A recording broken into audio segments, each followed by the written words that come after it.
so much of what we do happens online, right? So we don't have that in-person ability to make these assessments and judgments of ourselves and other people. It's our photos that are doing that for us, and not just our photos, but the speed and the cadence in which we respond to other people. So the types of photos that you are choosing to share with the world, right? And the speed in which you respond and the length in which you respond. Are you doing all of that encompassing is your digital body language? Welcome to the Asian Dating Podcast. I'm your host, May Bugenhagen, founder of Two Asian Matchmakers, a boutique matchmaking company that started in 2009, helping men all across the U.S. find their lovely Asian woman. And this week, I have a very special guest whom I met a few weeks ago at what we call the Love MBA, where a lot of matchmakers and dating coaches came together in La Jolla, and we just learned a lot of great things and networked. Wasn't it so great? It was so awesome. I totally loved it. And Kristin Sokol was there. She is a certified science-based dating coach with nearly 20 years of experience. She's completed graduate level education at the University of Texas coaching program and has an ICF PCC Coaching Certification. She specializes in working one-on-one with clients over the age of 35 who struggle to make relationship connections. In 2024, Kristin is going to start offering a new group coaching format, which I can't wait to talk about. Welcome to the show, Kristin. How are you? Gosh, thank you for having me. Thank you, May. I've been so excited about reconnecting with you. We had such a good time in La Jolla at the Love MBA.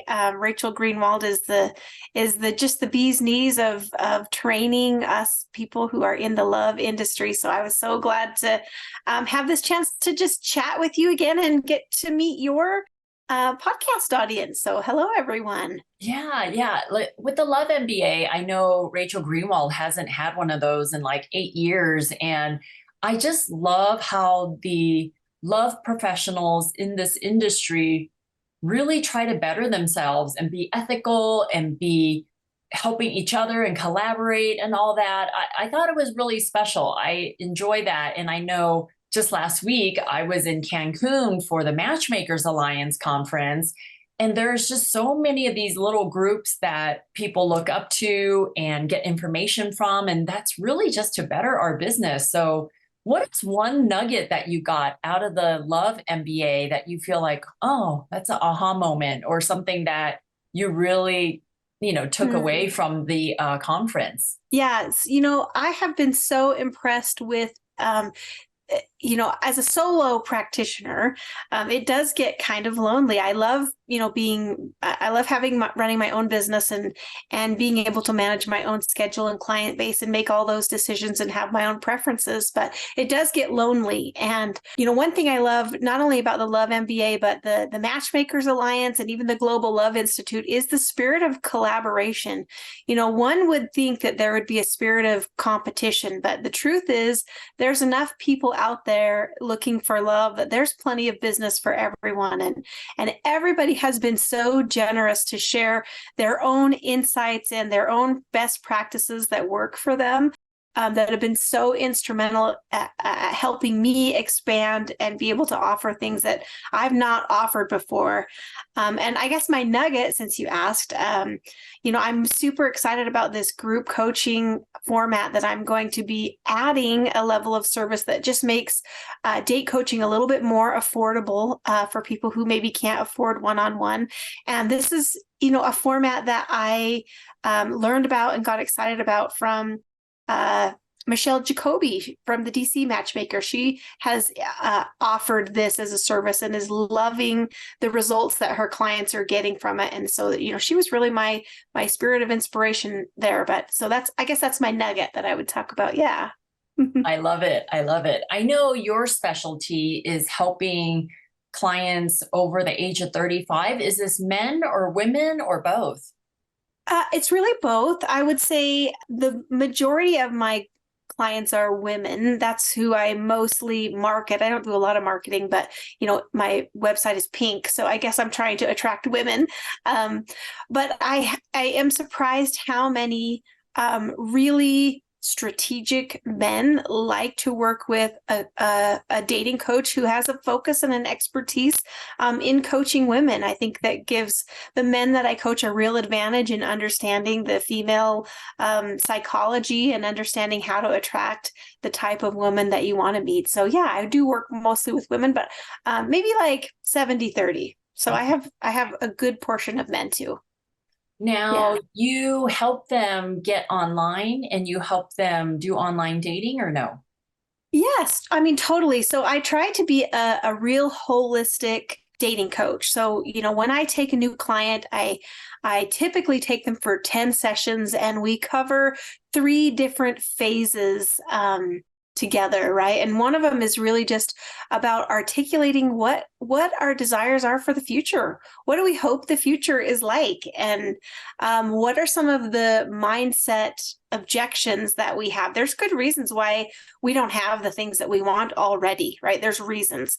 So we have to understand those reasons and challenge some of the mindset problems that we have that are getting in the way, right? So we focus there as sort of a phase 1. And then I take people through understanding the science of a healthy relationship dynamic. And, this is where I rely on a lot of the education that I've done and some of the best mentors that I've met through the Alliance and through the Global Love Institute. And, even the Love MBA, coming across experts who have insights about the science and research of how healthy romantic relationships are supposed to unfold. There's so much to understand. And I really think there's a real need, like we should be taking general education classes in college about relationship science and healthy romantic relationship development.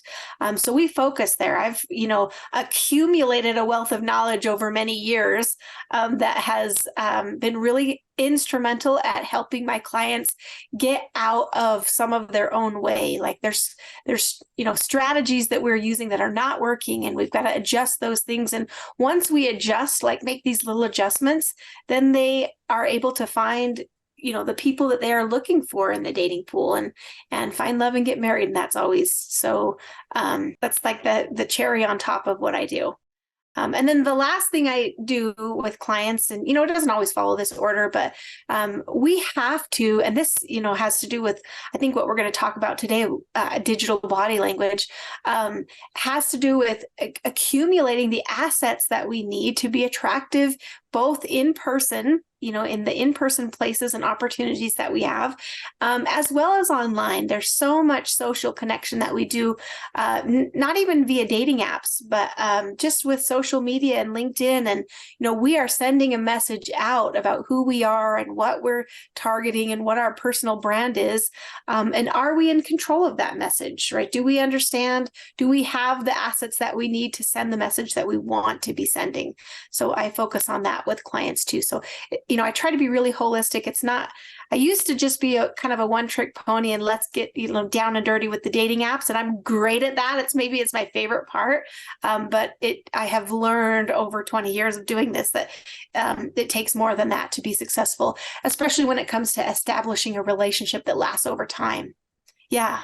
Absolutely. Absolutely. I know you brought it up, that digital body language. Now, what is that? Like, how does someone control what they're putting out there? Yeah, And that's such a good question. So when we are in person, like, as you know, the way your posture, the way you sit, how you groom yourself, what you're wearing, the way your hair looks, and, makeup if you're wearing it, like, and the way, how much distance, like personal space you allow, how animated your face looks like. This is like all encompassing. That is your body language, right? So so much of what we do happens online, right? So we don't have that in-person ability to make these assessments and judgments of ourselves and other people.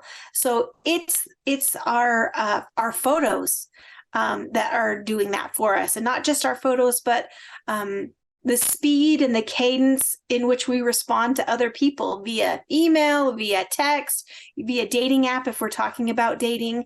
So the types of photos that you are choosing to share with the world, right? And the speed in which you respond and the length in which you respond, right? If somebody sends you a message, are you writing them back a novel in response, or are you writing them back 1 or 2 words in response? Like, what are you doing? All of that encompassing is your digital body language. Yeah. Yeah. Does that answer your question? Yes. So how do you make sure you have the best digital body language based on the stuff that you just talked about? Like, what are some tips and tricks you can share with the audience? Sure, you bet. Well, this is highly nuanced, so I'll do the best I can to answer this, but it really depends on the situation that you're in, the person that you're talking to, what you want from the conversation, what they want from the conversation. So there's a lot of thought that goes into this. We'll not pretend that it's totally uncomplicated, but I can give and speak to some things that will make your digital body language win. Right. So let's talk about mistakes first, mistakes that we make with our digital body language. Number one, let's talk about photos. We're tuning in here probably because there's a romance focus, right? That's who your audience is. They're looking for love. So if we're looking for love for people that we are going to interact with in any way, via text or online, our photos really matter. And they're sending a lot of messages about who we are and what we want out of this relationship. So one of the most common mistakes that I see, especially women making, is using and relying too heavily on filters. Right. There's so many wonderful, glamorous filters out there that can make you look like Jennifer Lopez if you want to, but the cat is sort of out of the bag. We know about filters now, and we know what they do is distort and slenderize, and they make all the right things pop. So if somebody is detecting, or if it's obvious that you're using some kind of filter, well, then we know you're distorting what you really look like. And the question is why, right? And so you're leaving question marks in their head. Ooh, maybe this person isn't as good or isn't as confident about how they look. So they're relying on these filters, right? And that's one common mistake that people make with their digital body language. Okay, so using filters. The other thing is that mistake that people make sometimes is, we all have that photo that we took at somebody's wedding or on a trip we took 8 years ago or 10 years ago or even longer, where we look amazing, right? And so we feature that photo prominently in a lot of places and often, but that photo is not current. Right. So this is a ding on your digital body language, especially when they meet you in person and you don't look like that anymore. Right. So we want to make sure that we're managing our digital body language photos by having current, like a portfolio or a package of photos that are current that we feel confident about. Right. And that's easier said than done. I totally get that. So maybe we don't have photos, but like, luckily for everybody, like, we have these beautiful, wonderful high-tech devices right in our hands, and they have portrait mode. So if you don't have the photos that you feel like you need, well, get them. Like, it's so easy to get them. You can take them yourself. You can use a little tripod. You can have a friend take them for you. And, they don't have to be hard. You don't have to put a ton of money into this, or you can. I mean, I take photos for clients all the time, and I have clients who hire photographers to take these photos because getting your digital body language right really matters. And I'm kind of a wordsmith. I started my career out in journalism. I was a newspaper reporter. So I would love to tell you it's the written content that matters the most, but the truth is that's just not the case. Yeah. I wish someone would develop an app that would make us 5 years, 10 years older. And that's the type of photos you need to post on your dating Yeah. profile. So you will look better than that when you show up. So yeah. Right. Yeah. Oh, wouldn't that be something? Yeah, for sure. So, and the other thing is like, we want to showcase, like, with your photos and your digital body language, especially if we're talking dating apps, you want to do a good job of representing what your life actually looks like. Right. So we are not all adventuresome people on the tops of mountains, right? We are not all that way. But that doesn't mean that you're not attractive and you're not valuable to the right kind of dating candidate for you. So what we need to do is go about collecting a package of photos that represents you in the actual lifestyle that you're living, right? So if you're a lover of attending the movies, if you go to the movies once or twice a week, gosh, then have a friend take a really good looking photo of you in the seat at the movies, like holding a bucket of popcorn. And maybe, I mean, that could be so very cute to be able to have a photo like that.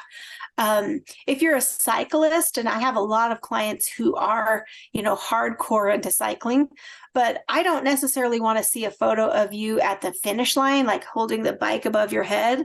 I would rather see a photo of you all put together before you started to ride, but in your outfit next to your bike. And that sends me a much more accurate representation of what you look like in real life, like what you would look like on a date, and some of the hobbies that you do, right? So, oh, this is a person who looks good and they like to cycle, right? That is really managing that digital body language. We also need, the men that I work with, here's what I've really learned. They're even more visually oriented than I had previously thought, right? So photos really matter. And having a full body shot is super important to men, right? So in this package of photos that you have, they can't just be headshots, right? We need to see your whole body. And that doesn't mean that you have to have a perfect body. These men that you are interested in seeing just want to see what you look like, right? And the same thing is true for women. Women, we want to see what the men look like too. We want a full body shot so that we can just understand what it is that we're looking for, especially if we're going to meet in real life. Yeah. Do you believe that men fall in love with their eyes and women fall in love with their ears, or no? I think it depends on the person. I really do. But I think there is some established psychology that they couldn't quote for you today, so I hope you don't ask me, where men are more visually motivated than women, right? Looks seem to matter, at least statistically speaking. Looks seem to matter more to men than they do to women. Women seem to be the most attracted to stability, right? And security, right? So as long he can look average, but if he has a great job, or access to to security in some way, then he is maybe given a pass for not being chiseled, right? Or he's given a pass for not looking just like Tom Cruise or Brad Pitt. Is there an age that when women are dating, in your experience, that the women are like, well, is he a homeowner? Like, what age is that? Is that stability to them, that women at a certain age want to date a man who bought a house already or a condo? For sure, that matters. And I would say to most women, because I think that speaks to their ability to be stable and secure, that they can qualify for a mortgage, and they can make mortgage payments, right? That means a lot. I think there's a lot of women out there who are really concerned that they're going to be living in a cardboard box under an overpass. This is like our worst case, primal fears. And if somebody is a homeowner, then that fear sort of subsides for them, right? And they can see themselves settling and, creating home and family someday, right? Even if that's not a specific desire, deep down in our DNA, that's what we're about. So if Yeah, you were coaching men and he has the means to buy a home or is thinking about it, at what age do you feel like men should really think about buying a home and some investments like that? Gosh, I don't know if there's an age. That's a really good question. Most of my clients own a home already, and most of my clients are over 35. So I would say sometime before 35, sometime around or before 35. And I know there's good reasons to wait. Like sometimes we rent because we hope to be married and hope to have our wife involved, or spouse of either gender. Involved in picking the home, right? So there's reasons why they would wait, good reasons. But yeah, it's a real asset to women. And if you don't own a home, I think maybe you want to include in your digital body language that you plan to and that you're already pre-qualified. Yeah. Right. Something like that. Speaking of digital body language with your words or when you're texting, you mentioned that a little bit earlier. So what is some advice you can give about how to improve our digital body language with texting or words? Okay, that is a really great question, May. I'm glad you asked that. So, when it's coming to communication, right? Before we were talking about nonverbal, like letting the pictures do the talking for you, but there is a great deal of actual communication that needs to go on between two partners who are getting to know each other romantically. So the key word here is mirroring. Mirroring. We want to mirror what our partner is doing. And if our partner is not doing what we hope, we want to slowly mirror what we want, right? We want to demonstrate what we want in a slow sort of paced method so that what we're doing doesn't seem totally out of sync with what they're doing. And hopefully we are going to lead them down the path we want them to come on. So it's mirroring. And I'm going to come back to that. I want to talk about this concept of AIR, AIR. So don't let me forget about that. But I'm going to first answer your question about digital body language and communication. So first one is we want to mirror. If he's sending you back a block of paragraph this big, you want to respond with about the same amount of words, right? So if he's taking an hour to respond, it's totally cool for you to take an hour to respond. If he's responding within 5 minutes, you probably want to be within that range as well, right? And I keep saying he, but it doesn't matter either gender. We want to mirror what our partner is doing. If he's asking a question, you want to ask a question. If she is sending pictures, you probably want to respond with sending pictures. We want to just mirror what our partner is doing. That makes us feel more comfortable and more familiar with each other. Things get a little out of whack when one of the partners is sharing a personal story and an anecdote, and asking a question, and in all that reveals quite a bit about who that person is, and then the partner responds with a thumbs up, right? That is where we really get into trouble with bad digital body language, right? Because we want to give as much as we're getting. Yeah. I totally agree with that, Kristin, where this also happens in platonic friendships. Like I am messaging my friends, I respond right away, and I don't get anything back. Sometimes I get something back the next day, or you're right, they just thumbs up my long story that I told them that had a lot of work to it, that I took my time texting and messaging or, doing talk to text.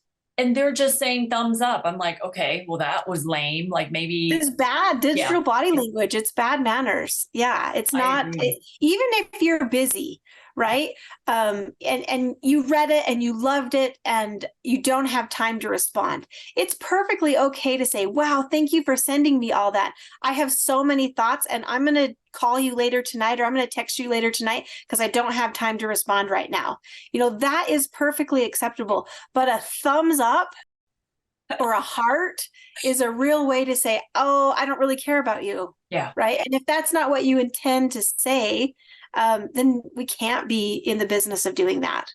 Yeah. So what is something else that, aside from mirroring, what else can someone do to really be on someone's good side when it comes to this kind of communication? Yeah. So, what I want to talk about is here we have a limited power and ability to get what we want out of people. People are going to do what they want to do, right? So if we're practicing good digital body language, like hygiene standards, right? We have good photos, we're responding in kind, we're doing a good job mirroring, we're not getting what we want. This is where I'm going to come back to this word err. And this is something I share with clients all the time, right? You are the Sherlock Holmes of your dating detective mystery, right? And there is a bunch of dating detective work that needs to go on. And the number one thing that we're looking for is this person available? That's the A. Are they interested? That's the I. And are they ready? That's the R. Right? Every relationship needs air to get off the ground. That means they're available, they're interested, and they're ready. So we can't make somebody be available if they're not available, right? And we can't make somebody be interested in us or in a relationship with us if they're not. And we can't make somebody be emotionally ready for a relationship if they're not. So we have to allow people to be who they are and realize that people treat us, here, what am I trying to say? We teach people how to treat us, right? So if we write a heartfelt response and we put a lot into it and we ask a question and they respond with a thumbs up, if we accept that as a valid response with no consequence, then they realize that they can brush us off anytime that they want, and we'll still be available to them, right? So if they dial back, we need to dial back, right? So that they know in order to get access to May, I have to give as much as she gives, right? I need to at least explain why if I can't, right? So we teach people how to treat us. It's our job as the dating detective of our own life to figure out, based on behavior usually, if this person is really available, interested, and ready. And there's a lot of fears in the dating process, and mostly they're based on fear of rejection. So if they don't respond, then we might, on the inside, in our heart of hearts, think, oh, I'm being rejected and I don't know if I can handle that. I don't want to handle that. That's so painful. But what we have to realize is that if somebody doesn't respond in the way that we hope, it isn't always because they're rejecting us. We love to just pin like, oh, they're not interested in me, right? But it isn't always a matter of them being interested. A lot of times it's the fact that they're working 90 hours a week, right? Or that they are working a high level of work hours a week and they have a couple of kids that they're dedicated to. And their time that they have to invest in, an outside love interest is very low or just lower than what yours is. Right? So it's not that they're not interested, it's that they're not available, right? Or the same thing with readiness. We don't know, especially in the beginning phases of getting to know somebody romantically, what their past traumas have been, what they've been through in the last couple of months, or where they are on emotional readiness. And if we're meeting people at a party or on a dating app or anywhere else, we have no idea what their background is and how ready they might be. We know they're ready to step into a dating app. We know they're ready to step into a social scene, but that does not make a significant other, right? Sometimes we're just dipping our toe in the pool and that's all we can do. And we just don't know that yet, but we hang way too much value on this. They're not, it must mean that they're not interested in me, right? And maybe it's just that the timing's off. Would it be okay if that does come up where you're maybe going on a date or two with somebody and then you ask them, hey, what is your readiness to be in a relationship on a scale of 1 to 10? Like 1 is really not ready. Maybe they just broke up with someone, have a lot of trauma, a lot of issues that they're working out. But 10 is like, yeah, they've been single for like a year or two and they're ready to find someone amazing. Like, would it be okay to ask someone that's for them to be honest and be like, yeah, I'm about an 8 or I'm about a 6 or a 4? Yeah, and I think the answer to that is maybe, right? It really would depend. So the reason I say maybe is because we don't want our dates to seem like one-on-ones that we're having at work, right? We don't want this to feel professional. We don't want to come across as boss lady or boss man. If the job we're trying to apply for is girlfriend or boyfriend, right? So that is the reason why I maybe wouldn't say, tell me on a scale of 1 to 10 how ready you are, because that may come across as interrogatory, or that we're having a one-on-one. Instead, what I would suggest is watch their digital body language. People will tell you a lot about who they are and where they are with their behavior. Behavior is much more insightful about how people feel, than the words that they might tell you, because there's a lot of smooth talkers out there, right? Who talk a big game, but then their actions do not reflect it. So I would, my other instead of asking on a scale of 1 to 10. So this is actually one of my best parenting tools also. So I have 2 teenage daughters. Notoriously, teenagers are tight-lipped about how they're doing and what they're up to. And another version of my parenting from a couple of years back is, as soon as the kids get home from school or they get in the car and I'm picking up, I want to say, how are you? How was your day? Who did you sit with at lunch? What's going on? How much homework do you have? Right. And I want to pepper them with a lot of questions, but how does that make them feel? Interrogated, right? So I actually heard this on a parenting podcast. There's a great one called Light the Fight out there that I subscribe to, and everybody should listen if they have, especially if they have teenagers. So the nugget here was to make statements in place of asking questions, right? So now when my kids get home from school, I say, "Oh my gosh, it's so glad to have you back." There's no question there. Right. And so do you know what the kids do when I say, "You made it through another day, way to go"? They start offering me things, right? They start telling me the things that I want to know, because I haven't put them on the spot and I haven't forced them into it. Right. And people want to give what they want to give. We tend to, like, we're talking about parent ego state versus child ego state. We rebel if we're forced into something. But if we're talking to each other from an adult to an adult, then we're much more willing to give freely what is wanted. So make statements instead of asking questions. And this would sound something like a statement off the top of my head, like, "I have such a good time when I'm with you. I always look forward to seeing you." There's no question there.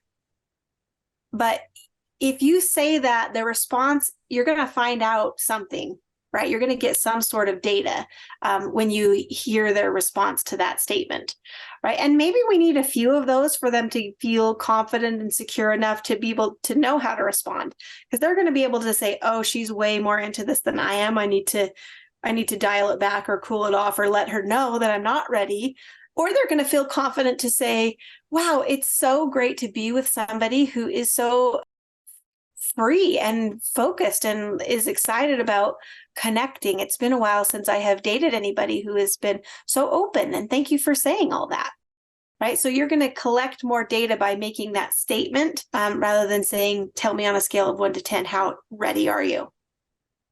So when you're dating and you want to be in a relationship, do you make a statement saying, "Yeah, my friends just celebrated their 6-month anniversary and had the best time. They went and saw this movie, blah, blah, blah." And then you just make a comment like that and you hope they'll come back and be like, "Oh, that's great that they are in a relationship," kind of get to know and feel what he's thinking. Do you know what I mean? Yeah. How do Well, we go about I think getting you're, information?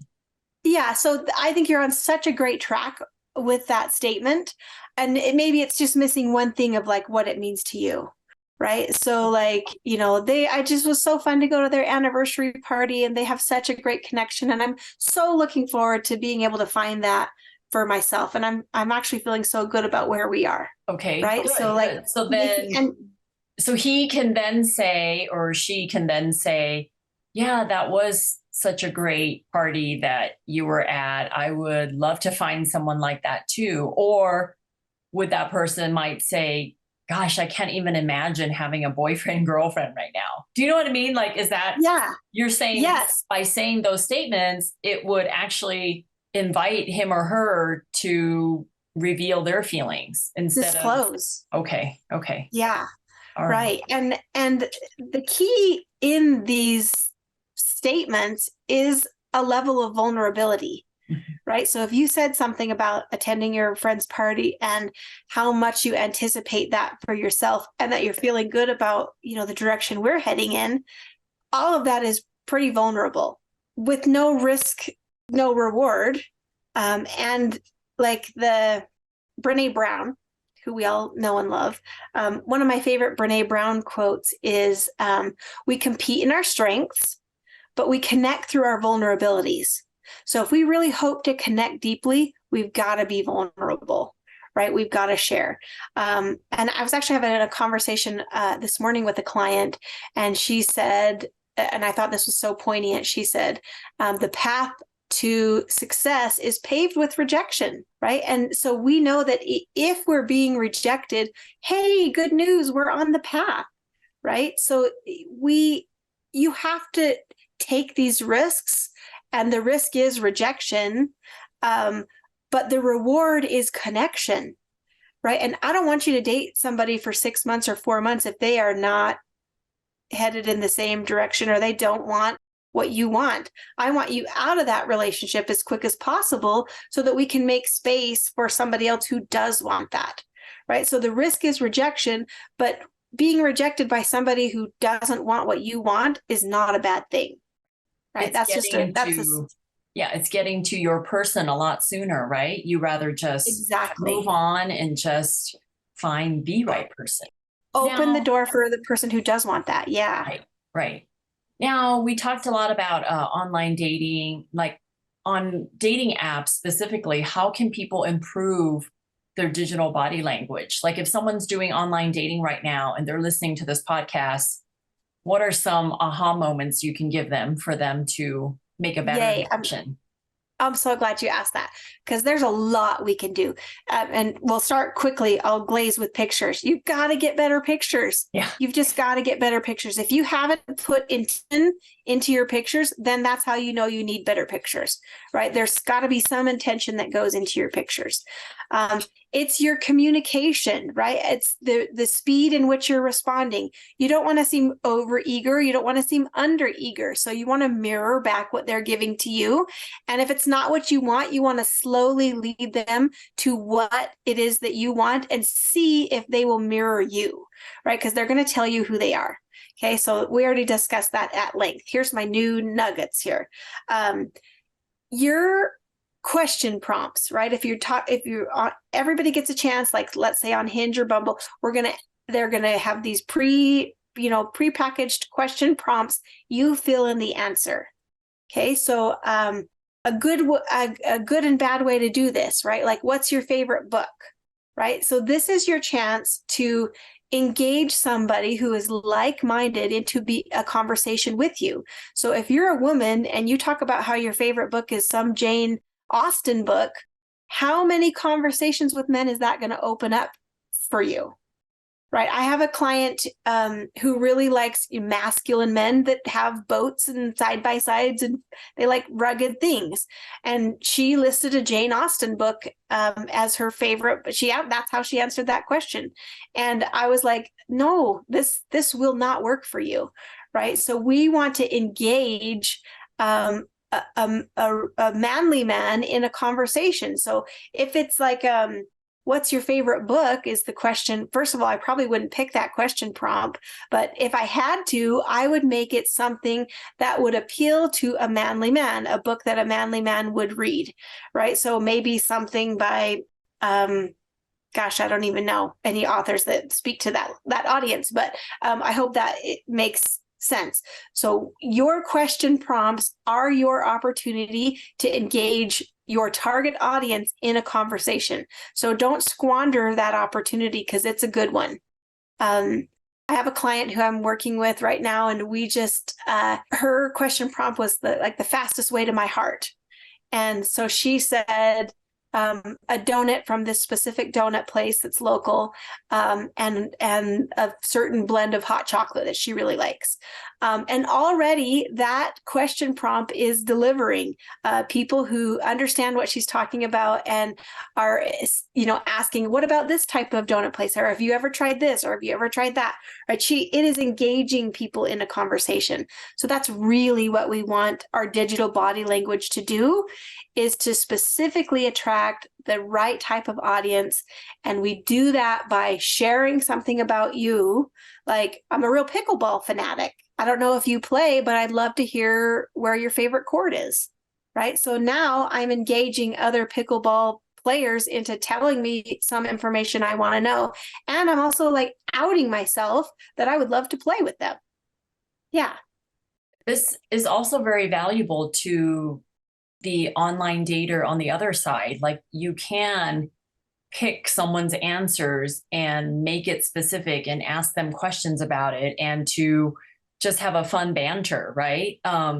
Exactly. I do the online dating for some women when I coach them, and I have 2 women online right now, and I'm looking through the Match.com and Our Time profiles, and the men's profiles are so bad. I wonder if I was searching for a man online and looking at women's profiles, if they would be just as bad. I'm just looking at the men's, and there's like misspellings, there's not space in between sentences, they're not capitalized, they're not complete sentences. I'm like, this is why we have a job, right, Kristin? Like, this is why our industry is always going to be booming, because people just don't take the time to put some intention and to really be strategic when they do online dating. And it's like, it's not like it's $15 a month to do online dating now. I believe it's like 60 or 70, sometimes even more a month. And they're just not maximizing. Squandering. It's a real squandering of an opportunity.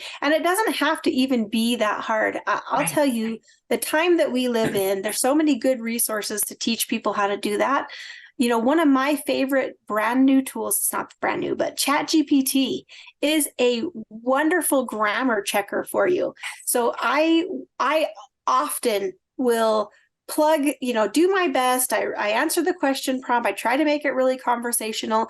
And then I will plug it into ChatGPT, and I will just say, hey, this is a dating app prompt. Can you make it any better? ? Paste in what I've written. And then it will spit me out a much better version of what I have written, or at least give me new ideas and correct the grammar, right? For what I have done wrong. If we can just use that as a dating coach, that would be better. Certainly better than nothing. Well, Kristin, thank you so much for your time today. I will put all of your contact information in the show notes, but before I let you go, can you just tell the audience how to get in touch with you? What's your ideal client, or any last words of wisdom from you? Yeah. So I am not famously, I'm no influencer. So I have Instagram. You can find me at Kristin Sokol on Instagram. Same thing, Kristin Sokol Coaching. I'm there on Facebook as well. I don't do TikTok as of yet. Maybe someday I will. The best way, if you want to get in touch with me, just go to my website and fill out the contact form. I always read those and I always respond to those. So if you have a question or you want to talk more details, I'm happy to talk to anybody who will just reach out through my website. And I've got some great options for one-on-one coaching. I coach men and women. You don't have to have a lot of relationship experience. That's my sweet spot, is, identifying what the thing that's stopping you is and helping you make forward progress. And I have an excellent track record. My clients get married, and I just love what I do. And I really appreciate for having me on here today, May. Yeah. What is one last dating tip you can give the audience? I'm just going to put you on the spot. Okay, one last dating tip. I would tell you that my dating tip is to be the Sherlock Holmes of your dating process, right? People are telling you the answers, believe them, right? And we believe them when they tell you who they are, and do the dating detective work. Not everybody out there who is interested in you, or anybody out there who is available, is going to make the best partner for you. So make good decisions, and don't just worry about if you're enough, if you're attractive enough, if you're valuable enough. That's not even in question. Figure out if they're a good fit for you.